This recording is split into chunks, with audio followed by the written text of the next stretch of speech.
So now that you have a pretty good idea of what the fundamentals of streams are and some of their benefits, and we talked briefly about operations that create streams, we talked briefly about operations that can be used to manipulate streams, let's now take a look at some examples of streams in action.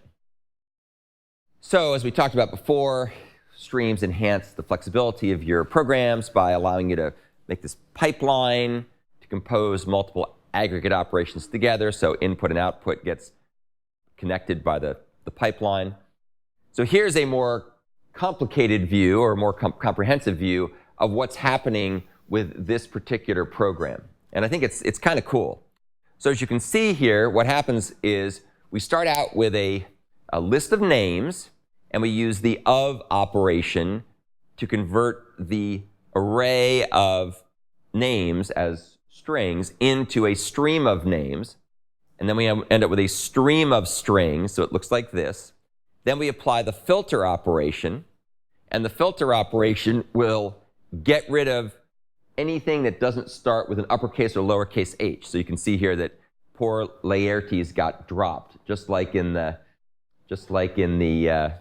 play, Laertes gets dropped. Of course, Hamlet gets dropped too, for that matter, as do most of the key characters, Gertrude, Claudius, and so on. So now we have a stream of strings that start with an uppercase or lowercase h. We now map the capitalized method to them. That will end up with a stream of consistently capitalized names. And then the last thing we do here is we sort everything. So now good old Hamlet moves to the front of the list and outdoes his friend Horatio because he starts with an HA as opposed to an HO. So hopefully this will give you a sense of visually what's going on here. Now this diagram is pretty helpful from the point of view of showing you the transformations, but the thing that we'll talk about later is it actually doesn't work quite the way I described it. It looks at first glance like it works from left to right, and then it goes down to the next level, and it goes left to right, and it goes down to the next level, and it goes left to right, it goes down to the next level, kind of like a typewriter. If you were, or like even with a keyboard, you type along, you hit the carriage return, it goes back to the beginning. That's actually not how it works at all. We'll talk about that later when we need to. Okay, so that's the basic idea, these flows of things and the transformation. Every stream works pretty much the same, and that's actually a big win. One of the great things about streams is it makes your programming very canonicalized. Remember we talked before about concise, readable, consistent, scalable, etc. So things always kind of look and feel the same. And that's very reassuring because when you see a program, you don't have to start by going, oh, what's the control flow? Where's the while loop go? Where's the if statement? You just kind of read it top to bottom, and it's very straightforward to understand once you know the syntax and the semantics. So every stream starts with a source of data, which could be an array. We've been looking at arrays quite a bit here, but it doesn't have to be an array. It could also be a collection. So here we might make ourselves a list of Hamlet characters, and then we could simply say characters.stream. Instead of saying stream.of, as we do here, we could say something more like characters.stream, assuming that we already had the characters list as a collection. And it doesn't have to be a list. It could be some other collection.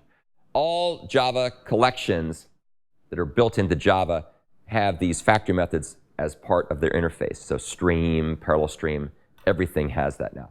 And if you make your own collections, you should endeavor to do the same thing. There's other kinds of ways of getting streams. You can get them from something called a generator function. We'll talk about that later. You can get it from something called an input channel. We'll talk about that later. For this particular example, it doesn't make any sense really unless you were getting your list of characters from a file, in which case it would make sense. Okay, so that's basically the idea. You get your data from some source. And then there's a bunch of intermediate operations that process the data in some way or another. So you can see here we've got filter, map, sorted. These are all things that are intermediate, so-called intermediate operations. And every intermediate operation maps an input stream to an output stream. Now, when you take a look at the stream, there's a stream interface. And if you take a look at the stream interface, there's a lot of methods in there. And some of the methods are intermediate operations. Some are things that are terminal operations. There's other ones that are basically They're basically all intermediate or terminal operations. And sometimes when you look at that interface, you're like, how the heck do I tell the difference? How do I know which is which, what type it is? And it's actually quite simple. The intermediate operations always take, they'll always be used to return streams. They return streams as the output, and they take behaviors as input. Conversely, the terminal operations don't return streams as output. So that's the easy way to tell the difference. Intermediate operations, which we'll talk about in more detail, return streams and take behaviors. Terminal operations take behaviors, or factory methods, but don't return streams. And we'll talk more about terminal operations in a second.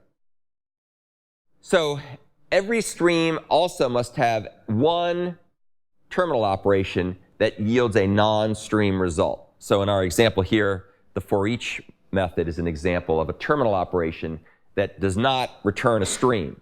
In fact, it has no output at all. It's a terminal, and it returns void, which means it has no output. So we'll talk a lot about these things. Now, terminal operations are kind of interesting. They do a number of interesting different types of things. So one of the things a terminal operation does is it initiates or triggers the processing of all of the intermediate operations in the stream. So the intermediate operations don't start to run until the one and only terminal operation is reached in the control flow through the program. And this will become a little bit more clear later when we talk about how things work internally. There can be only one terminal operation, and of course it needs to come at the end of the stream. So there can be one and only one terminal operation. It always appears at the end. Although through the magic of fluent interfaces, as we'll see, sometimes you can have a terminal operation finish a stream, and then depending on what is returned from the terminal operation, you can then have more fluid interfaces that come after that to do other kinds of things to whatever the terminal operation produces. We'll talk about that. I'll show you some examples later. A common beginner mistake is to forget to put the terminal operation at the end of the stream. And the only reason I know this is because that happened to me when I was first learning streams. I would write these streams and I'd be like, why isn't my program doing anything? This streams framework stuff really sucks. And then I realized I'd forgotten, I was the absent-minded professor, and I forgot to put the terminal operation at the end. So it's a subtle mistake. There's a nice article here that talks about 10 subtle mistakes when using the Streams API, and I think that's like number 9 or something like that. So other people obviously have had the same problem. A stream holds no non-transient storage. What the heck does that mean? What that means is that if for some reason your program were to go belly up or crash or hang or whatever it does while you're running streams, those streams, the stream's data, not the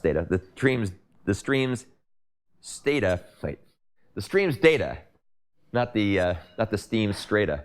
The stream's data, or the dream's data, that would be even more weird. The stream's data will be lost because it's not persistent. So if you want the state of your stream to be preserved, you have to explicitly preserve it. It's kind of like a sandcastle. If the waves come in, it'll get washed away and won't leave it around. It's not like making things out of concrete. Moreover, streams can only be traversed once per stream or per creation of a stream. And so another not too uncommon mistake, another mistake that happens that's subtle, is something like this. We end up making ourselves a list of characters. We then go ahead and make ourselves a stream object that looks like this. And then we erroneously try to do this twice. We say s.forEach system.out::println, s.forEach system.out::println. This second call here is incorrect because you can't, the stream has already been used once and it can only be used once. So if you try to do this and the second time you try to access the same stream, you will get the java.lang illegal state exception, which indicates that you tried to access the contents of the stream more than once, which is bad. If you want to traverse a stream again, then you'll need to make a new stream. So you would need to go back through this process again and make another one and put it in a loop or something like that. So that's how you could end up being able to call streams multiple times by creating new instances each time. But if you don't do that, you'll get this illegal state exception. I've also done that too, just so you know, when I was learning things. So hopefully you'll be able to avoid my mistakes. All right, so that was a quick summary of streams in action. Needless to say, we will take many, many more looks at how to program streams with lots more interesting examples than the simple one we looked at here. This is just a place to get started.